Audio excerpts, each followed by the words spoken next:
శ్రీగురుభ్యో నమ. నమో దేవ్యై మహాదేవ్యై శివాయై సతతం నమ. నమః ప్రకృత్యై భద్రాయై నియతాః ప్రణతాస్మతాం. శృతిస్మృతిపురాణానాం ఆలయం కరుణాలయం. నమామి భగవత్పాదం శంకరం లోకశంకరం. అర్చనకాలే రూపగత, సంస్తుతికాలే శబ్దగత, చింతనకాలే ప్రాణగత, తత్వవిచారే సర్వగత. ఓం ఐం హ్రీం శ్రీం శ్రీమాత్రే నమః. ఓం ఐం హ్రీం శ్రీం శ్రీమాత్రే నమః. ఓం ఐం హ్రీం శ్రీం శ్రీమాత్రే నమః. ఓం ఐం హ్రీం శ్రీం శ్రీమాత్రే నమః. ఓం ఐం హ్రీం శ్రీం శ్రీమాత్రే నమః. ఓం ఐం హ్రీం శ్రీం శ్రీమాత్రే నమః. ఓం ఐం హ్రీం శ్రీం శ్రీమాత్రే నమః. ఓం ఐం హ్రీం శ్రీం శ్రీమాత్రే నమః. ఓం ఐం హ్రీం శ్రీం శ్రీమాత్రే నమః. ఓం ఐం హ్రీం శ్రీం శ్రీమాత్రే నమః. ఓం ఐం హ్రీం శ్రీం శ్రీమాత్రే నమః. కామరాజకోటంలో చివరి బీజాక్షరం హ్రీం. అందులో చివరి శ్లోకం 42వ శ్లోకం. ఈ 42వ శ్లోకంలో కూడా 4 నామాలు, 4 మంత్రాలు. దీంతో మనకు 20 మంత్రాలు పూర్తయితాయి. అంటే 220 మంత్రాలు పూర్తయినట్టు. ఇంకెన్ని ఉంటాయి? 80 మంత్రాలు ఉంటాయి. ఆ 80 మంత్రాలు శక్తికోటంలో ఉంటాయి. సకల హ్రీం, సకల హ్రీం, సకల హ్రీం. దాంట్లో సకల హ్రీం 4 20 80 మంత్రాలు. దాంతో త్రిశతి పూర్తవుతుంది.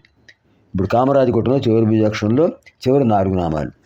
హ్రీంకార కందరాసింహి, హ్రీంకారాంభోజ భృంగిక, హ్రీంకార సుమనో మాధ్వి, హ్రీంకార తరుమంజరి. ఎంత అద్భుతమైన పదప్రయోగం అండి వ్యాసుల వారు. అందులో ఉపమానాలు, రూపకాలు, స్వభావోక్తి, అతిశయోక్తి ఉండదు. అన్ని స్వభావోక్తులే. హ్రీంకార కందరాసింహి, హ్రీంకారాంభోజ భృంగిక, హ్రీంకార సుమనో మాధ్వి, హ్రీంకార తరుమంజరి. హ్రీంకార కందరాసింహి ప్రథమం, హ్రీంకారాంభోజ భృంగిక ద్వితీయం, హ్రీంకార సుమనో మాధ్వి తృతీయం, హ్రీంకార తరుమంజరి చతుర్థం. చతుష్పది అయం శ్లోక. హ్రీంకార కందరాసింహి. కందర అంటే ఏమిటండి? గుహ. పెద్ద పెద్ద పర్వతాలు, పర్వతాలు కూడా పెరుగుదల ఉంటుందండి. మనకు తెలియదు పర్వతానికి పెరుగుదల ఏమిటి అనుకుంటాం. పర్వతానికి పెరుగుదల ఉంటుంది. చెట్లకు లేదా? వృక్షాలు కదులుతాయా? ప్రకృతి 2 రకాలు: జడ ప్రకృతి, చలన ప్రకృతి. చల ప్రకృతి మానవులు, మానవేతర జీవులు. అచల ప్రకృతి అంటే జడ ప్రకృతి ఏమిటి? వృక్షాలు, పర్వతాలు. వృక్షాలు పెరిగి మహావృక్షం అయ్యే కొద్దీ ఆ కాండంలో కొన్ని రంధ్రాలు ఏర్పడతాయి. దాన్నే తెలుగులో తొర్రలు అంటాం. తొర్ర. అలాగే పర్వతాల్లో కూడా అంతే. పర్వతాలు కొన్ని వేల సంవత్సరాలు కొంచెం మార్పు వస్తుంది. అలా లక్షల సంవత్సరాలు ఉన్న పర్వతాలు కూడా ఉంటుంటాయి. ఆ పర్వతాలు పెరిగే కొద్దీ వాటికి లోపల రంధ్రాలు ఏర్పడుతుంటాయి. ఆ రంధ్రాలే సహజమైన గుహలు. కందర అంటే గుహ. అమ్మవారు హ్రీంకార కందరాసింహి. హ్రీంకారం అనేటటువంటి గుహలో ఉన్నటువంటి ఒక ఆడసింహం. ఆడసింహం ఉన్నదంటే సింహం ఉన్నట్టే. సింహం యొక్క కుటుంబం. సింహాలు ఒకచోటే ఉంటాయి. సింహం అంటే పరమేశ్వరుడు, సింహి అంటే అమ్మవారు. ఎక్కడున్నారు వాళ్ళు? సింహం ఎక్కడో పర్వతం మీద ఉంది. విహంగ వీక్షణం చేస్తోంది. మొత్తం అంతా చూస్తోంది. అరణ్యాన్ని మృగరాజు. కానీ సింహి ఎక్కడుంది? కందరంలో ఉంది.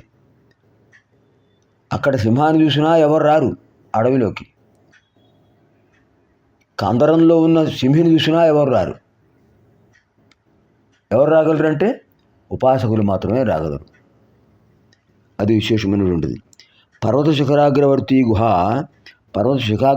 గుహ కందర దరి ఇచ్చారు. దరి అని కూడా అంటారు. వేదమౌళి పఠిత హ్రీంకారశ గ్రామ్య విషయ లిప్సు ప్రాణి ప్రవేశ యోగ్యత వికరతయా కందరాపమా. ఎక్కడైతే సింహం యొక్క గర్జనలు వినిపిస్తుంటాయో అక్కడ మేకల అరుపులు కానీ, నక్కల అరుపులు కానీ ఏమి ఉండవు. ఎక్కడైతే వేద పఠనం ఉంటుందో, వేద మంత్ర ధ్వని వినిపిస్తూ ఉంటుందో అక్కడ ఇతర ధ్వనులు ఉండవు. ఎందుకని అక్కడ సింహి ఉంది. అద్భుతమైన వేద మంత్రోచ్చారణల అమ్మవారి అనుగ్రహంతో వినిపిస్తున్నాయి. ఇతర ధ్వనులు వినిపిస్తాయి ఎందుకుంటాయి? ఇక్కడ ఇతర ధ్వనులు వినిపించవు, ఇతర జీవులు ఉండవు అక్కడ. ఒకవేళ 1-2 జీవులు ఏమైనా వచ్చినా ఈ సింహం దాన్ని బాటు చంపేస్తుంటుంది, ఆహారంగా తీసుకుంటుంది. అంటే గ్రామ్య విషయాలు రావు. గ్రామ్య విషయాలంటే అసంస్కృత భాషలు, సంస్కారం లేని భాషలు, సంస్కారం లేని మాటలు, సంస్కారం లేని పదాలు, వాక్యాలు ఇవేవి అక్కడికి రావు. ఎందుకని రావు? అమ్మవారు సింహి. హ్రీంకారం అనే గుహలో ఉన్నారు కనుక అక్కడికి ఎవరు రారు. ఎవరు రాగలరు? మంత్రోపాసకులు, వేద పండితులు, అమ్మవారు ఉపాసించేవారు అక్కడికి రాగలరు, అమ్మవారు దర్శించుకోగలరు, ఆ సింహి యొక్క అనుగ్రహం పొందగలరు. హ్రీంకార అంభోజ భృంగిక. హ్రీంకార అంభోజ భృంగిక. అంభోజం అంటే పద్మం, అంభ అంటే నీరు, జ అంటే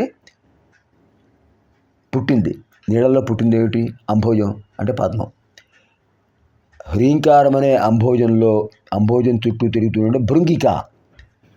భృంగిక అంటే ఆడతుమ్మిద, భృంగం అంటే మగతుమ్మిద, భృంగిక అంటే ఆడతుమ్మిద. శ్రీశైలంలో అమ్మవారు భ్రమరాంబికాదేవిలా ఆవిర్భవించారు. కారణం అక్కడ అరుణాసురుడు అనే రాక్షసుడు ఉండేవాడు, అందరిని బాధిస్తుంటే అమ్మవారు వాడిని సంహరించడం కోసం భ్రామరి రూపంలో వెళ్ళారు, ఆడతుమ్మిద రూపంలో వెళ్ళారు. వాడు తపస్సు చేసి బ్రహ్మదేవుడిని అడిగట, షట్పదిగా ఉండేటటువంటి ఒక క్రిమి వల్ల తప్ప నాకు ఎవరి వల్ల మరణం రాకూడదని. షట్పది 6 పాదాలను క్రిమి ఏంటి? తుమ్మిద. అంతేత అమ్మవారు ఆ రూపంలో వెళ్ళి, భ్రామరి రూపంలో వెళ్ళి వాడు ఒక చోట కూర్చుంటే వాడు చుట్టూ తిరుగుతూ జమ్ జమ్ జమ్ కారం చేసింది. అమ్మవారి యొక్క శక్తి స్వరూపాలు సప్తమాతృకలు ఉన్నాయి. ఆ సప్తమాతృకలు కూడా భ్రామరి రూపాలు పొందాయి, వాటి పరివారం భ్రామరి రూపాలు పొందాయి. ఈ భ్రమరాన్ని వాడు చుట్టూ ఝంకారం చేస్తుంటే ఆ ఝంకారం తప్ప ఇంకేది వినిపించగా వాడు వింటూ పడిపోయాడు. అక్కడే అమ్మవారు భ్రమరాంబికాదేవిగా ఆవిర్భవించారు. అది ఈ మంత్రంలో ఉన్న విశేషమైన ఉపాఖ్యానం. హ్రీంకార అంభోజ భృంగిక. హ్రీంకారం అనే పద్మంలో ఆ పద్మం చుట్టూ తిరిగినటువంటి ఆడతుమ్మిద అమ్మవారు. అంటే హ్రీంకారం ఉన్న చోట అమ్మవారు ఉంటారు అని అర్థం. హ్రీంకార సుమనో మాధ్వి. మాధ్వి అంటే మకరందం, మధువు యొక్క రూపమే మాధ్వి. మకరందం ఎక్కడ ఉంటుందండి? పద్మాల్లో ఉంటుంది, పరిమళభరిత పుష్పాల్లో ఉంటుంది. సుమనః అంటే పుష్పం. హ్రీంకార సుమనః, హ్రీంకార సుమనః, హ్రీంకార సుమనః సుమనో అవుతుంది. హ్రీంకార సుమనో మాధ్వి. హ్రీంకారం అనే సుమనస్సులో, సుమనాహ అనే దానికి నానార్థాలున్నాయి. సుమనాహ అంటే దేవతలు, పండితులు, పుష్పాలు అని అర్థం ఉన్నాయి. హ్రీంకార సుమనో మాధ్వి. హ్రీంకారం అనేటటువంటి సుమనస్సులలో ఆ పుష్పాల్లో ఉన్న మాధ్వి ఎవరు? మకరందం అమ్మవారే. అంటే హ్రీంకారం అనే మంత్రాన్ని జపం చేయడం వల్ల కలిగేటువంటి ఒక అద్భుతమైన అమృతధార, మధుధార అమ్మవారి అనుగ్రహం. అది ఎప్పుడైతే లభించిందో ఇంకా ఏది అక్కర్లేదు వాళ్ళకి, అదే ధ్యానిస్తుంటారు. మకరందం ఒకసారి సేవించిన వాళ్ళు ఇంకా దేన్ని అడగరు. అది అనుభవైక వైద్యం. తేనె ఇంత బాగా ఉంటుంది, ఇంత తీయగా ఉంటుంది అని అక్షరాల్లో చెప్పగలరా? అనుభవించిన వాడు తెలుస్తుంది. అమ్మవారి అనుగ్రహం ఇలా ఉంటుంది అని ఎవరు చెప్పగలరు? ఆ పొందిన వాడికే లభిస్తుంది. అంతేత అమ్మవారు హ్రీంకార సుమనో మాధ్వి. హ్రీంకారం అనే పుష్పాల్లో ఉండే మకరందమే అమ్మవారు. హ్రీంకార తరు మంజరి. హ్రీంకార తరు మంజరి. మంజరి అంటే పుష్పగుచ్చం, ఇంగ్లీష్లో ఫ్లవర్ బుకే అంటుంటారు. పుష్పగుచ్చం, పూల గుత్తి. అది ఎక్కడుంది? హ్రీంకారం అనే తరువుపై ఉంది. హ్రీంకారం అనే తరువులు ఉన్నాయి. తరువులు అంటే వృక్షాలు. ఆ తరువు అనే దానికి ఎలా వచ్చింది ఉత్పత్తి అంటే తారయతి ఇతి తరుహు, తారయతి ఇతి తరుహు, తరింపజేస్తుంది. ఆ వృక్షాన్ని ఆరోహించడానికి ప్రేరణ కలిగిస్తుంది. ఆ వృక్షాగ్రాన పుష్పాలుంటాయి, ఫలాలుంటాయి, వాటి కోసం చెట్టు ఎక్కుతుంటారు. అంచేత తరువు అన్నారు. తరింపచేసేది. ఇక్కడ అర్థం ఏమిటి? భవబంధాల నుంచి విముక్తి పొందించి మోక్షానికి చేర్చేది అని అర్థం. ఎవరిక్కడ? అమ్మవారే. ఎలా ఉన్నారు? హ్రీంకార తరుమంజరి.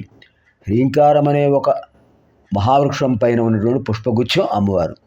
ఆ పుష్పగుచ్చం అందుకోవడానికి, ఆ పుష్పగుచ్చాన్ని దర్శించడానికి, పరిమళభరితమైనటువంటి ఆ సుగంధ వాతావరణాన్ని ఒకసారి పొందడానికి, ఆ వాతావరణంలో ఉండి ఆనందం పొందడానికి ఉవ్విళ్ళూరుతుంటారు ఉపాసకులు, ధ్యానం చేసేవారు, భక్తులు. వీళ్ళందరూ కూడా అమ్మవారి భక్తులు.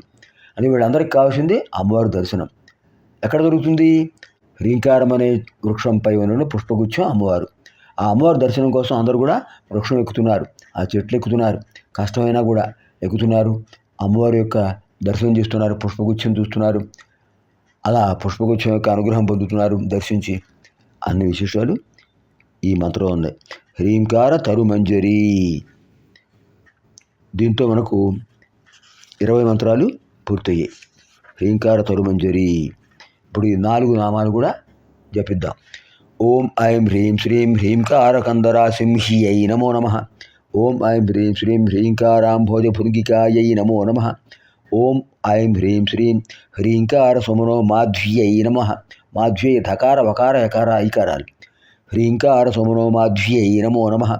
ఓం ఐం హ్రీం శ్రీం హ్రీంకార తరుమంజర్యై నమో నమః. దీంతో మనకు కామరాజకూటంలో 120 మంత్రాలు అయ్యాయి. మొదట వాగ్భవ కూటం 5 బీజాక్షరాలు 5 100 మంత్రాలు అయ్యాయి. కామరాజకూటం 6 బీజాక్షరాలు 6 120 మంత్రాలు అయిపోయాయి. అనంతర కార్యక్రమంలో మనం శక్తి కూటంలో ప్రవేశిస్తాం. అప్పుడు మనకు ఆ ప్రవేశించిన తర్వాత సకల హ్రీం, సకల హ్రీం 4 80 మంత్రాలు పూర్తి చేయాలి ఆ శక్తి కూటంలో. సర్వేభ్యః పార్వతీ పరమేశ్వరో దివ్యానుగ్రహ ప్రాప్తిరస్తు. శుభం భవతు. స్వస్తి.